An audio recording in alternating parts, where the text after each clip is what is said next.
السلام عليكم ورحمة الله تعالى وبركاته. في بداية الكلمة توجه بالشكر إلى سيدنا الشيخ عمرو جزاه الله خيرا ونفع الله به، فقد جاء فضيلته ليفيد ولا يستفيد، فاستفدنا منه فجزاه الله عنا خيرا. Bismillahirrahmanirrahim. Beliau Syekh Toha Ramadan tadi mengucapkan syukur kepada Allah Subhanahu wa taala, kemudian berselawat kepada Rasulullah sallallahu alaihi wasallam. Kemudian setelah mendoakan kita semua, beliau berterima kasih secara khusus kepada Syekh Amr yang telah hadir pada majelis ini. Beliau sesungguhnya datang Syekh Amr ke sini bukan untuk istifadah, bukan untuk mengambil ilmu, tapi beliau yang kita ambil ilmunya ketika hadir ke tempat ini. والشكر للحاج محمد نور صاحب هذا البيت، أسأل الله تبارك وتعالى أن يرفع قدره وأن يبارك في أزواجه وأولاده وذريته. والشكر موصول إلى الشيخ عبد العزيز والدكتور أحمد فجر وإلى جميع الحاضرين، جزاكم الله عنا خيرا ورمضان كريم عليكم جميعا.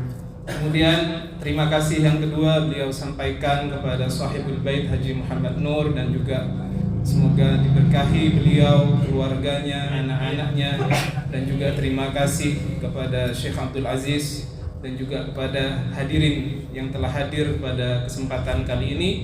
Beliau mendoakan kita semoga kita dalam Ramadan ini benar-benar mendapatkan manfaat. عندنا سؤال في بداية الكلمة نريد عليه جوابا، ألا وهو: لماذا فضل الله تبارك وتعالى النبي صلى الله عليه وسلم على سائر الأنبياء ولم يفضل إبراهيم ولا موسى ولا عيسى؟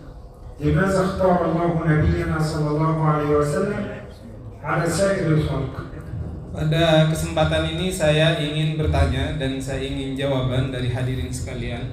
Kenapa Allah Subhanahu wa taala itu melebihkan Nabi Muhammad SAW daripada nabi-nabi yang lain?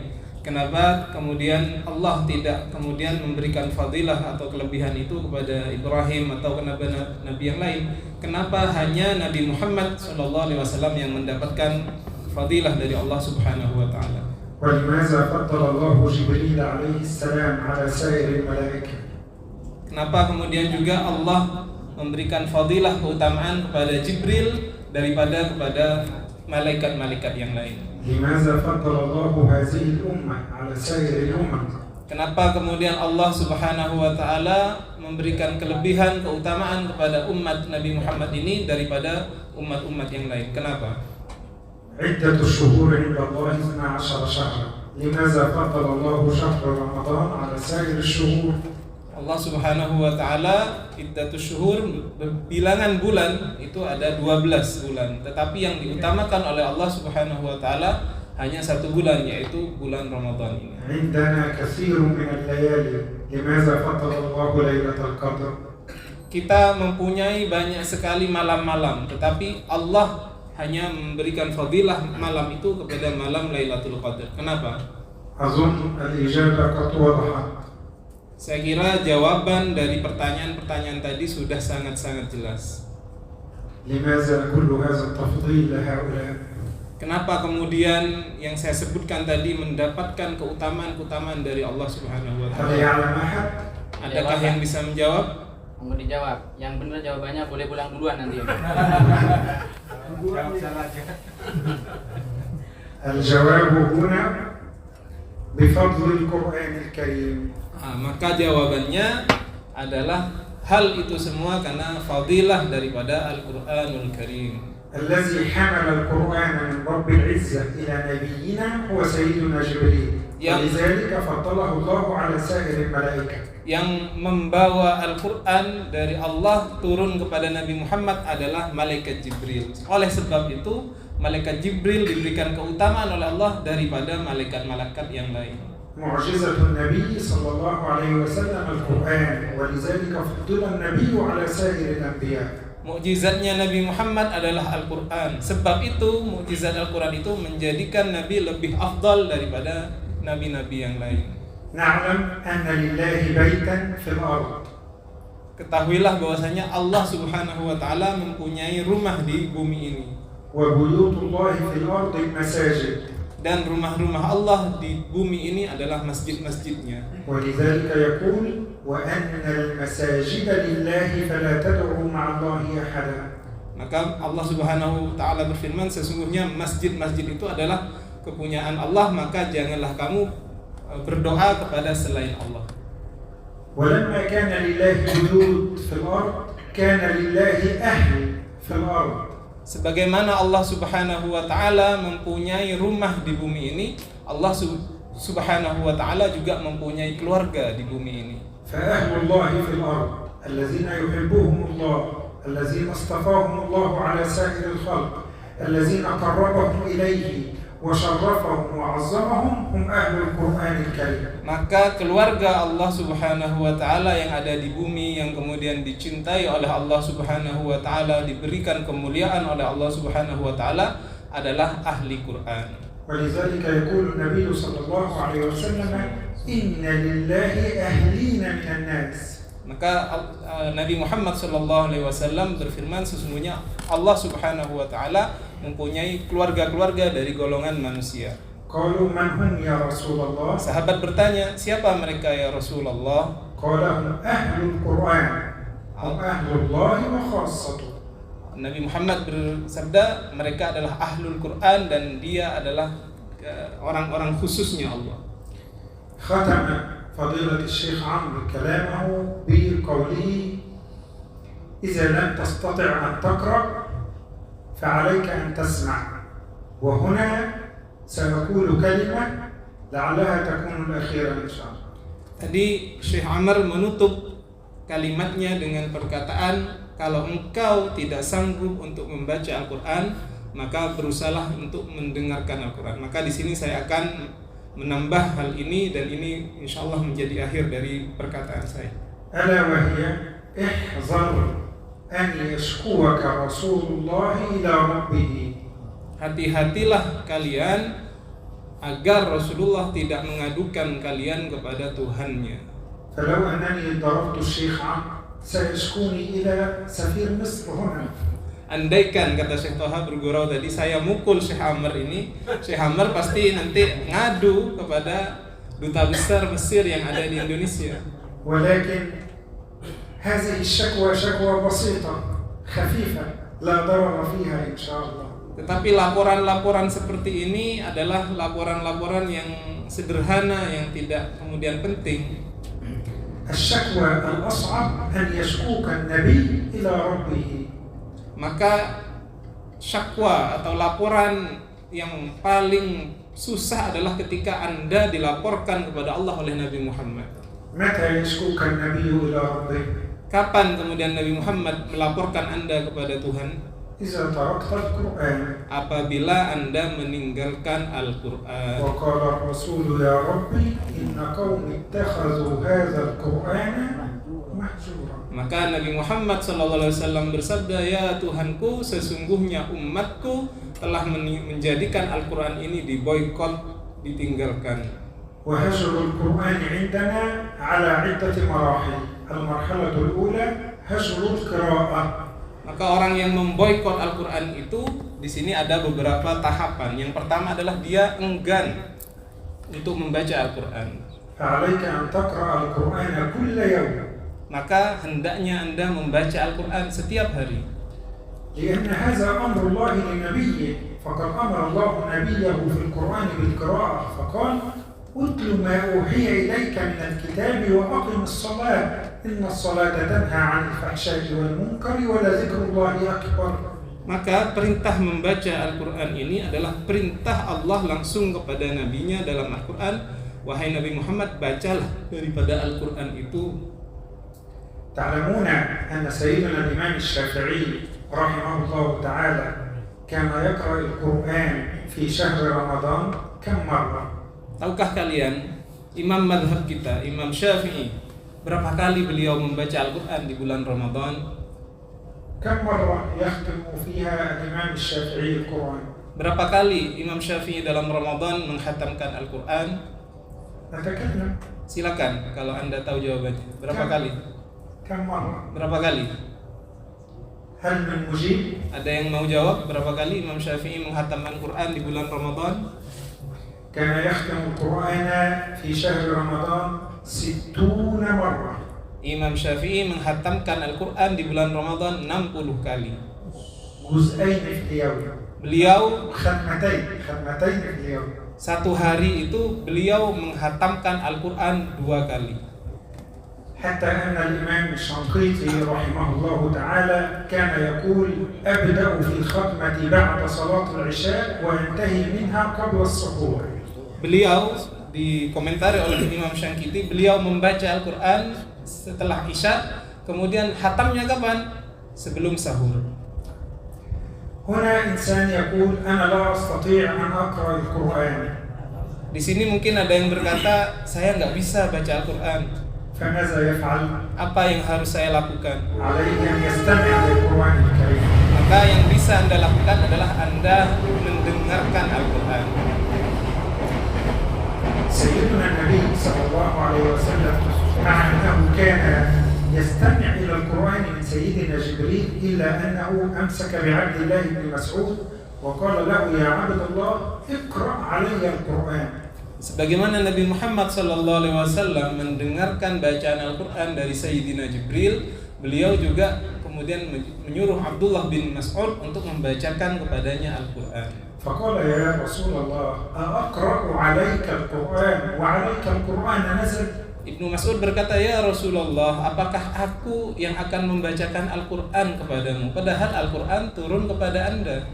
قال النبي نعم إني أحب أن أسمعه من غيري. Nabi Muhammad berkata, iya, saya ingin mendengarkan bacaan Al-Quran itu dari selain saya. إذن هناك هجر قراءة وهناك هجر سماع. Maka di sini terdapat dua pemboikotan, yaitu Anda memboikot untuk membaca Al-Quran dan juga Anda memboikot untuk mendengarkan Al-Quran. قصة صغيرة إن شاء الله لعلنا نعتبر ونتعظ. Ada cerita yang kemudian mudah-mudahan kita mendapatkan iktibar dari cerita ini. كان أحد التابعين هو كان حاضرا في عهد رسول الله لكنه لم يسلم والنبي موجود. بعدما انتقل النبي إلى الرفيق الأعلى دخل في الإسلام ولذلك هو من التابعين وليس من الصحابة. Ada seorang tabi'in yang sebenarnya dia menututi masa Rasulullah, tetapi ketika di masa Rasulullah dia tidak masuk Islam, baru masuk Islam ketika Rasulullah sudah wafat. Oleh sebab itu dia tidak diberi gelar sahabat, tetapi dia masuk ke golongan tabi'in. يسمى أبو العالية. Namanya Abul Aliyah. رفيع ابن مهران. Namanya Rufai' ibnu Mahram. اسمع هذا الاسم جيدا واحفظه. Silahkan Anda hafalkan nama ini baik-baik. كان هذا الرجل أبو العالية عبد يبيعه الناس ويشترونه. Abul Aliyah ini adalah seorang hamba yang biasa diperjualbelikan di antara manusia. إلا أن هذا الرجل كان يحب القرآن الكريم حبا شديدا. Tetapi orang ini mempunyai keistimewaan, yaitu dia mencintai Al-Quran dengan sangat. فكان يختم القرآن كل يوم مرة. Dia terbiasa menghatamkan Al-Quran setiap hari 1 kali. وهو عبد عند سيده. Dan dia adalah posisinya sebagai budak dan dia mempunyai tuan. فلما اشتد عليه العمل كان يختم القرآن كل 3 أيام. Ketika dia banyak sekali pekerjaan, dia menghatamkan Al-Quran setiap 3 hari. فاشتد عليه العمل فكان يختم القرآن كل أسبوع يعني كل 7 أيام. Ketika dia banyak pekerjaan, lebih banyak, dia kemudian menghatamkan Al-Quran 1 minggu 1 kali. حتى جاءت امرأة من بني تميم فرأته فاشترته من سيده. Sehingga ada seorang perempuan dari suku Tamim melihat budak ini, kemudian dia membelinya. فلما رأته يقرأ القرآن ومحب للقرآن خرجت به إلى الناس وقالت يا معشر المسلمين أشهدكم أن هذا الرجل حر لوجه الله. Ketika perempuan ini melihat budak ini suka membaca Al-Quran, dia kemudian berinisiatif, kemudian diajak orang itu di tengah-tengah manusia, diumumkan, wahai orang-orang, ketahuilah bahwasanya Buddha ini sekarang merdeka dengan sebab Allah.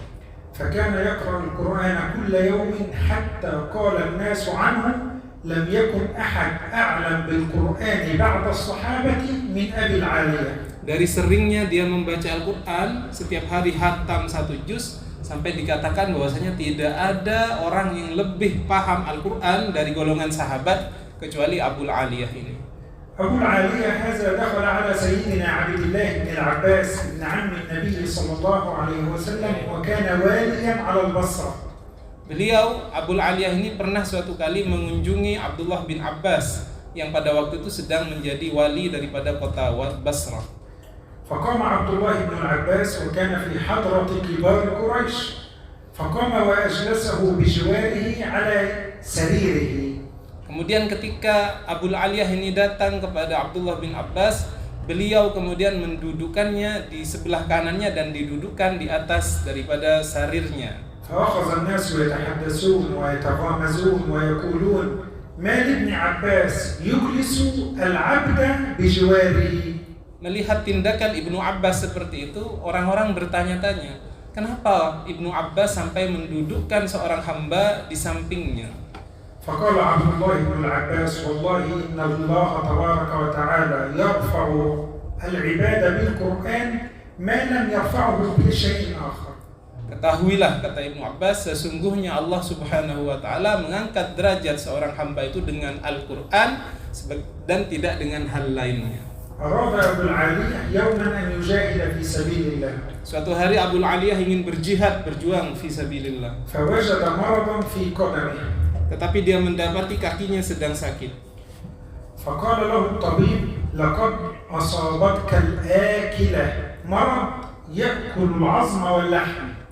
Kemudian tabib pada waktu itu mengatakan kamu sudah kena penyakit akilah. Penyakit akilah ini itu lama-lama nanti dagingnya hilang, tulangnya sampai hilang begitu. ولا بد أن نقطع قدمك حتى لا يسري هذا المرض في جميع الجسد. Maka tabib berkata kamu harus amputasi kakimu itu agar penyakitnya tidak menyebar.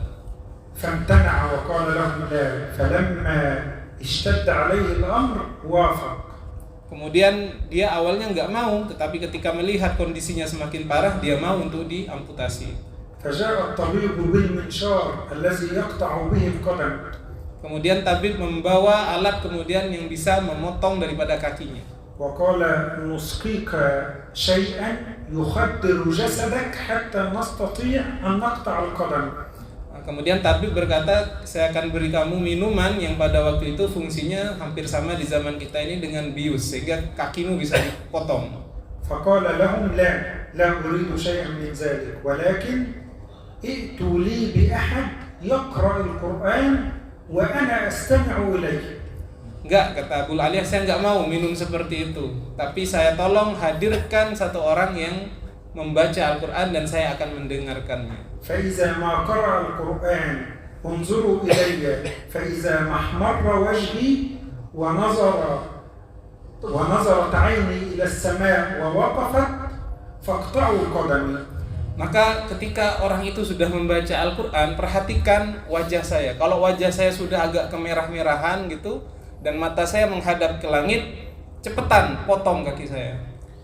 فلما جاء الذي يقرأ القرآن وصوته حسن أخذ يتلو كتاب الله فنظر أبو العالية في السماء واحمر وجهه وبدأ الطبيب يقطع قدمه. Maka ketika orang yang membaca Al-Quran dengan suara bagus tadi sudah memulai bacaannya, Abul Aliyah kemudian memerah daripada wajahnya, melihat ke langit, langsung dipotong kakinya oleh tabib itu. فلما انتهى الطبيب من قطع قدمه قالوا له يا أبا العالية ألم تشعر؟ Ketika dia sudah dipotong kakinya itu, tabib bertanya kepada dia, apa kamu nggak ngerasa kesakitan? قال أنساني برد تلاوة القرآن حرارة قطع القدم. Abul Aliyah bilang, saya dengan barokah membaca Al-Quran itu merasa manis sehingga saya melupakan sakitnya daripada kaki saya ketika dipotong. فالإنسان عندما يستمع إلى كلام الله تبارك وتعالى يكون في دنيا غير هذه الدنيا. Ketika orang sudah merasakan kelezatan menikmati daripada alunan Al-Quran, dia akan merasakan kenikmatan itu seakan-akan bukan berasal dari dunia. ولذلك سيدنا عمر بن عبد العزيز كان إذا قرأ القرآن يقرأ آية ويقف يقول بسم الله الرحمن الرحيم الحمد لله رب العالمين. فقالوا له لماذا تقف بعد كل آية؟ قال أستشعر أن ربي يكلمني. Makanya ada Umar bin Abdul Aziz itu, beliau kebiasaannya ketika membaca Al-Quran, selesai membaca satu ayat itu berhenti sebentar. Dicontohkan tadi oleh Syekh Toha, Bismillahirrahmanirrahim, berhenti, kemudian dilanjutkan, berhenti sebentar, Alhamdulillahirabbil alamin. Begitu ditanya oleh orang, kenapa cara bacanya seperti itu? Dia jawab, Umar bin Abdul Aziz, saya ingin merasakan kenikmatan daripada Al-Quran itu. حتى لا نطيل عليكم أختم بهذا. هناك هدر اسمه هدر الشفاء والتداوي بالقرآن الكريم.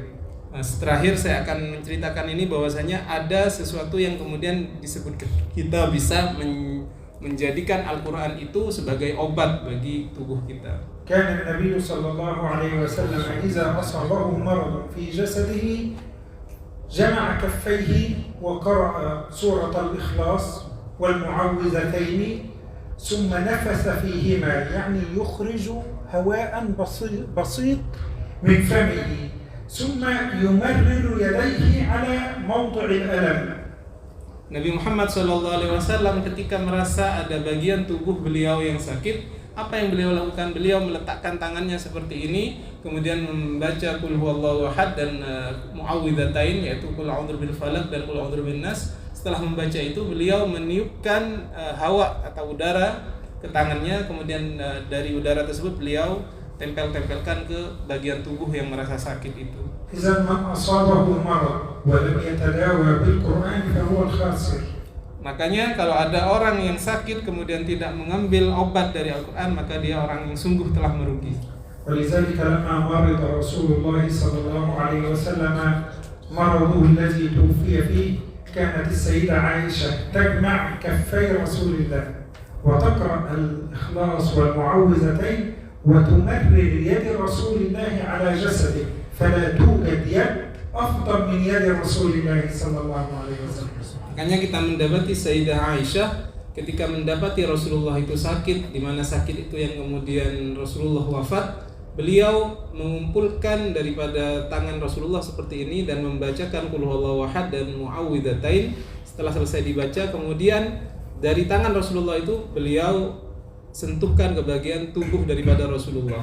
Kata beliau, tidak ada tangan yang bisa menyembuhkan sebaik daripada tangan Rasulullah sallallahu alaihi wasallam. انظروا إلى أدب السيدة عائشة لم تمرر يدها لأنها تعلم أن كف رسول الله صلى الله عليه وسلم خير من كفها.